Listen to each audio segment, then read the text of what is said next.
Go on. Mr. Speaker, I think Millie has graduated Go to on, grandmother. Junet. Anyway, Mr. Speaker, I stand to oppose the Finance Bill 2024. Mr. Speaker, when this bill landed in the House, Mr. Speaker, and it was tabled for the first reading, Mr. Speaker, and I took a copy of it, Mr. Speaker, I said this bill, I'm sure, was not made on earth. It must have been made somewhere else, Mr. Speaker. Because no human being can sit somewhere and craft that kind of bill, Mr. Speaker, for people who live on this earth, Mr. Speaker.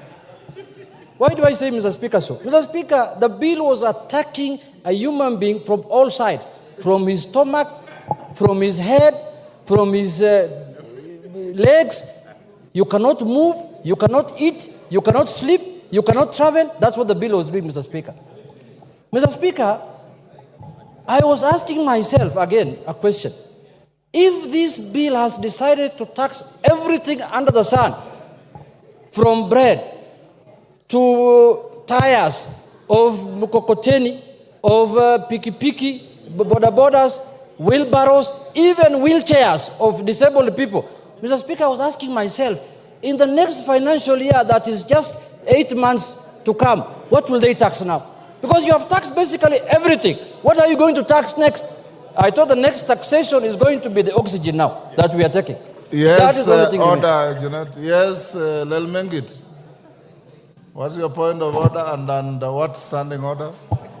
I'm standing under the standing order number 91, Yes. Mr. Speaker.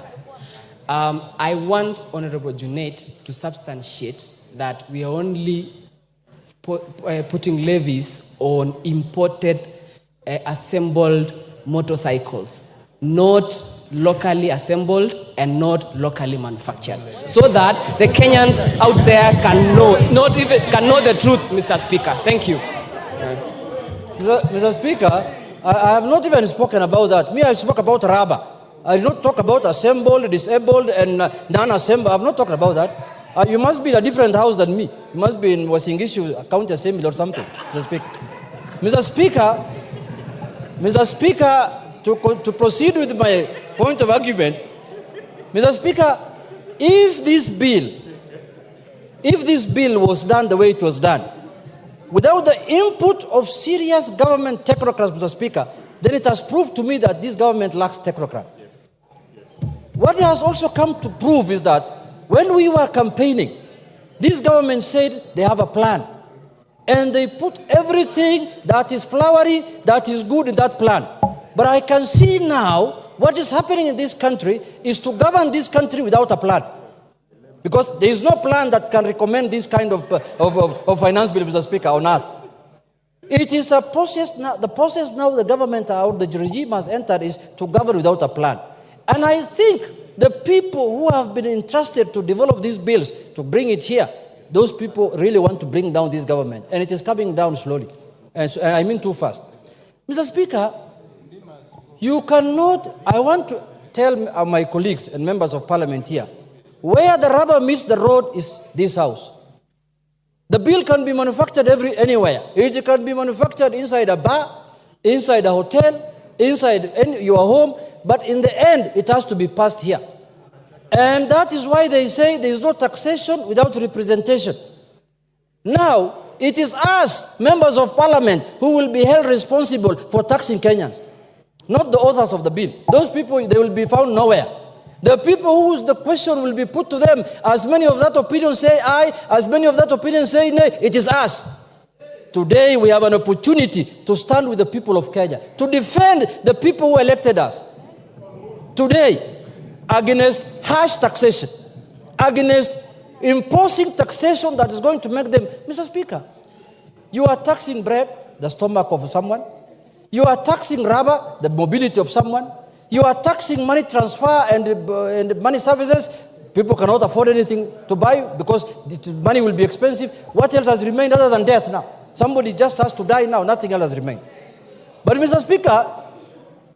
Speaker, I want to say this.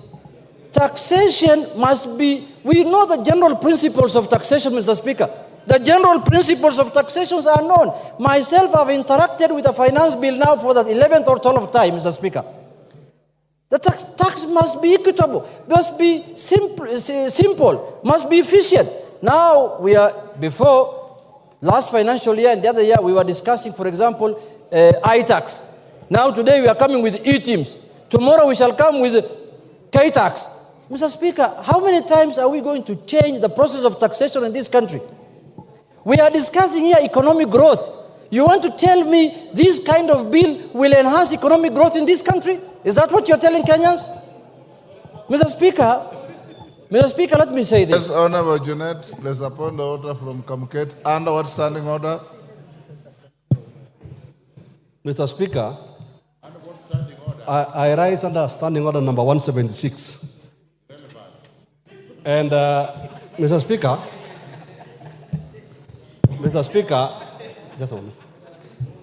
The Honorable Junet has spoken very vehemently against the bill. He has powers under standing order number 176. I have read the report of the committee, and there is no dissenting opinion. The members from the minority side have supported this bill.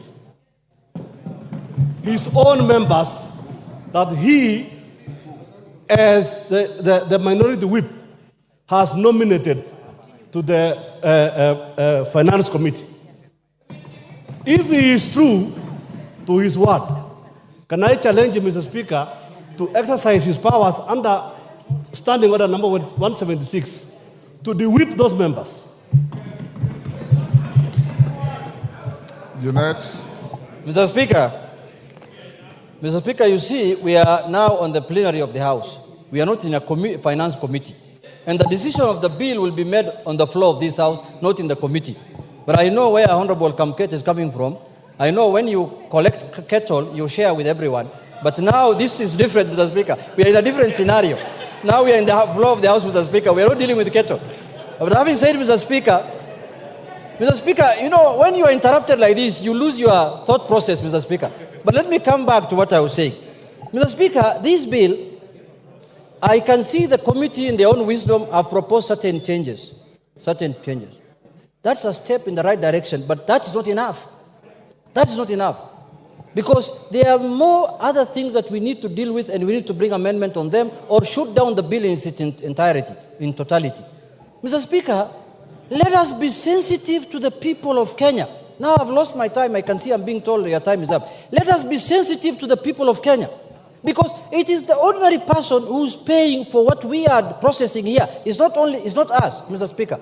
Mr. Speaker, if we are going to make life difficult, for example, Mr. Speaker, last year we passed a finance bill here, which is a Finance Act of 2023.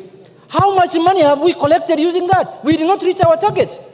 Now that is a proof that higher taxation that does not yield to higher revenues, Mr. Speaker. Lower taxation yields to higher revenues. If you make the taxation process easy and simple, and which everyone wants to pay, that is when you will collect money. But when you tax it highly, people will look for ways to evade it, people will look for ways to not to pay it, and that is the norm. It is not all over the world. It is not rocket science. So let us... Up, Didymus. Your time is up, Junet.